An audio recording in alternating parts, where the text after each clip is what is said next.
সকালে আমরা কাজ শুরু করলাম পুটিং ঘষা দিয়ে। একজন নিচে ঘষতেছে আর দুইজন উপরে টেবিল দিয়ে ঘষতেছে।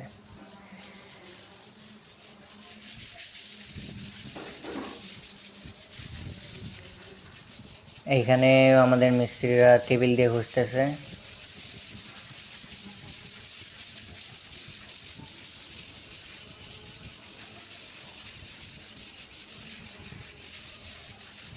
ভালোভাবে ঘষে নেওয়া হচ্ছে যাতে এই ফ্ল্যাট ঘষা শেষ। এখন আমরা চলে যাচ্ছি অন্য ফ্ল্যাটে।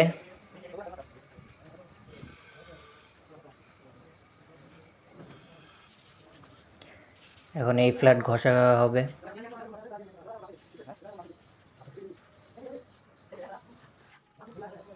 এইখানে দুইজনকে ঘষতে দিয়ে আমরা একজনকে নিয়ে গেলাম নিচে। মেন পাল্লা আসছে ফ্লোরের, এই মেন পাল্লা পলিশ করার জন্য।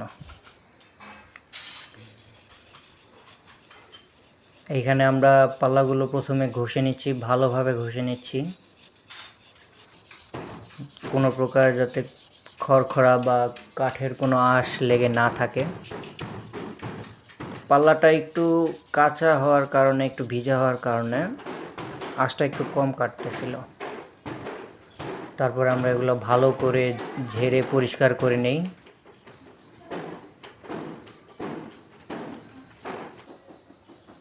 তারপরে পাল্লাগুলোকে উল্টিয়ে দ্বিতীয় পার্ট একইভাবে ভালো করে ঘষে পরিষ্কার করে নিচ্ছি।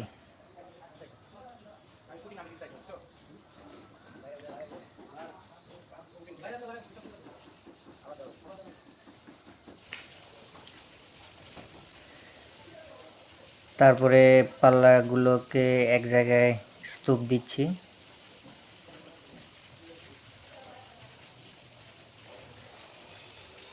অনেক ভারী পাল্লা। তারপরে এগুলো আস্তর দেওয়ার জন্য মাল রেডি করতেছি। স্প্রিট দিয়ে তার সাথে চক পাউডার ও ফ্রেশ পাউডার মিক্স করে আমরা আস্তর দিব।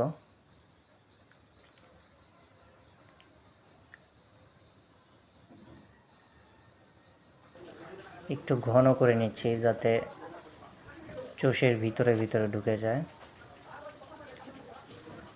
গোল গোল করে ঘুরিয়ে ঘুরিয়ে তারপরে আমরা এটাকে আস্তর দিব,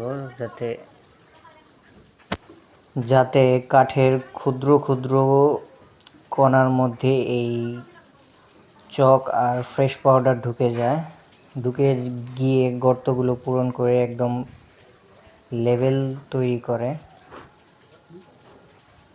সেই জন্য কাঠের ছোট ছোট ছিদ্র থাকে যেগুলো এই আস্তরের মাধ্যমে পূরণ হয়ে যাবে।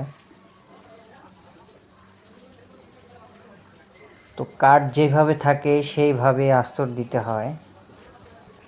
তো এই দেখুন, এইটা কাঠের সোজা পার্ট, সেই জন্য আমরা এই পার্টগুলো আগে দিয়ে নিচ্ছি।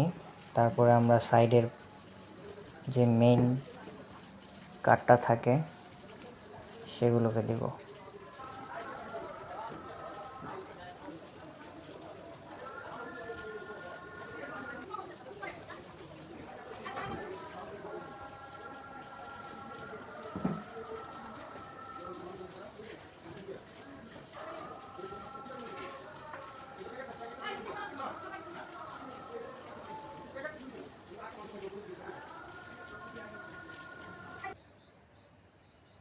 এরপর আমরা পাল্লাটা উল্টিয়ে দ্বিতীয় পার্টেও ঠিক একইভাবে পলিশ করে দেব।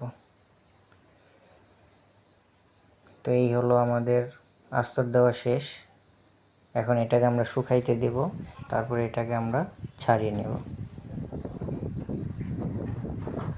শুকানোর পরে আমরা চলে আসছি আস্তরটা ছাড়ানোর জন্য। কাপড় দিয়ে আমরা শক্ত করে ধরে ঘষা দিয়ে আস্তরগুলোকে ছাড়িয়ে নেব।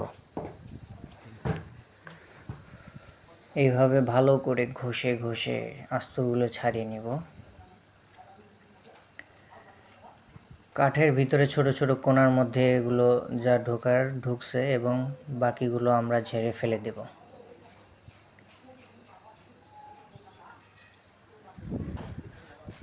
এরপরে আমরা ভালো করে পরিষ্কার করে নেব। কারণ এর উপরেই পলিশ টানা হবে। দেখুন এইভাবে আমরা পলিশ টানতেছি একদম পাতলা করে,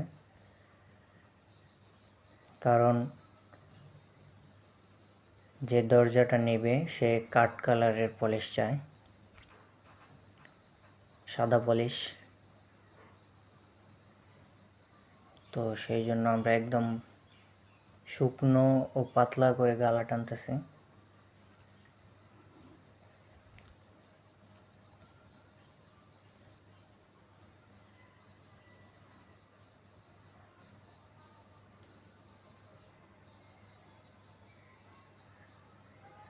এখানে আমরা প্রথম ধাপে 2 কোট করে গালা খাওয়াবো, তারপরে বাকিটা পাল্লা ঝুলানোর পরে আমরা এখানে পুটিং করব ও পরবর্তী পলিশ ও গ্লেজ দিয়ে এটাকে প্রস্তুত করব।